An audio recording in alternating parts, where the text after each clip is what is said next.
د بریا جام ترلاسه کوي. بله، یک بار دیگر فاینال بین پهلوانی از جوزجان و پهلوانی از کندوز برگزار میشه. جوزجان این بازی را ببره، پهلوانش مطمئنا قهرمان رقابت‌های بزرگسالان خواهد شد بلا استثناء و شکی هم در آن نیست. اگر کندوز این مسابقه را ببره و در بازی فاینال پایانی ما منصور هم بازی را ببره، در اون صورت کندوز قهرمان خواهد شد و هر صورت تصمیم نهایی را مسئولان کمیته داوری میگیره. ما نمیتونیم قضاوت بکنیم، اما پهلوانان دو تیم در تقلا هستند. این چهارمین فینالیست برای جوزجان هست. جوزجانی ها اگر این بازی را ببرن، قهرمانیشان در رقابت ها قطعی خواهد شد و میتونن کاپ قهرمانی را ولایت جوزجان ببرن. مسابقات کرش افغانستان امتیاز ویژه‌ای است برای پهلوانان جوزجان. ببینیم که از این فرصت چه استفاده خواهد کرد اسدالله که به نمایندگی از ولایت کندوز در این مسابقه در وزن منفی 100 کیلوگرم برابر پهلوانی از جوزجان عبدالبصیر پا به رقابت گذاشته. بسم الله ګورئ، اسدالله ګورئ په بخښنې سره له کندوز نه د جوزجاني سیال عبدالبصیر سره لوبه کوي. هلو ځلو ته وګورئ، دا هغه شیبې دي چې لوبغاړي باید د خپل ټولې تجربې دلته مصرف کړي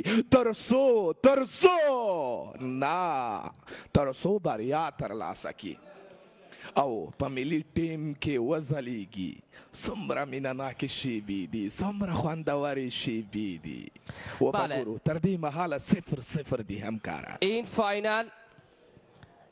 فاینال ما قبل خواهد بود و فاینال آخری در وزن مثبت 100 کیلوگرم برگزار میشه میان منصور و همرابک، پهلوانان ولایت‌های فاریاب و کندوز.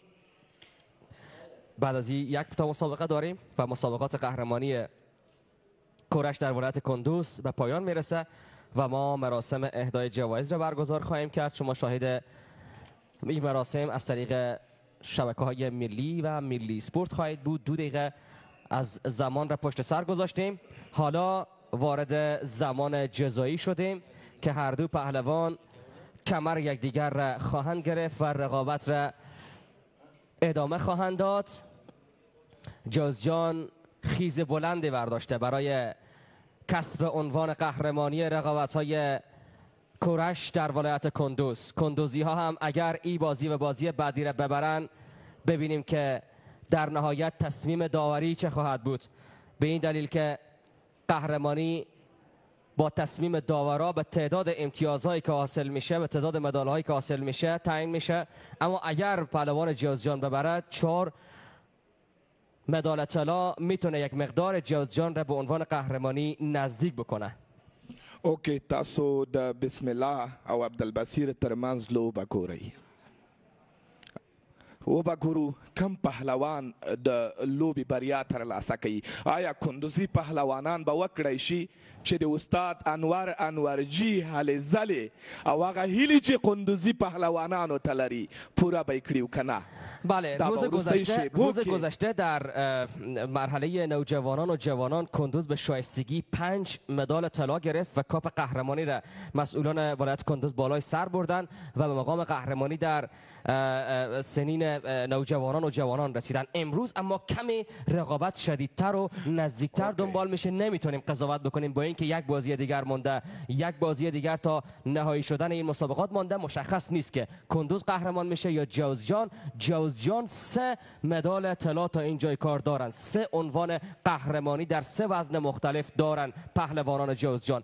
این پهلوان جوزجانی اگه بتونه که در برابر نماینده کندوز برتری برسه، مطمئنا گام ارزشمندی برای قهرمانی برخواهد داشت. به این ترتیب یک چاله برای نماینده جوزجان تا اینجای کار حاصل دسترنج و زحمات این پهلوان هست، اما نماینده کندوز تا اینجا تنبیه شده. 1 دقیقه تا پایان زمان هست. این 1 دقیقه سرنوشت قهرمانی را برای پهلوانان دو تیم مشخص خواهد کرد. وګوره سکی جوزجان 48 ثانیه تا پایان این مسابقه زمان هست.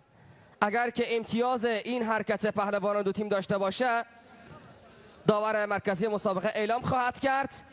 اگر هم که نداشته باشه، ادامه مسابقه را دنبال میکنیم. فعلا تا اینجای کار پهلوان جوزجان با یک امتیاز پیش افتاده و جوزجانی ها نمایش بسیار خیره کننده و درخشانی داشتند در مسابقات قهرمانی کورش افغانستان در رده بزرگسالان. جوزجان با اقتدار توانسته که پیشتاز باشه در کسب مدال های قهرمانی. نماینده جوزجان با لباس سبز در برابر نماینده کندوز با لباس آبی در این مسابقات درخشیده. 29 ثانیه تا پایان مسابقات. ببینیم که نتیجه حفظ میشه یا خیر. زمان رو به اتمام هست آستا آستا. 23 ثانیه. زمان رو به اتمام است. 21 ثانیه.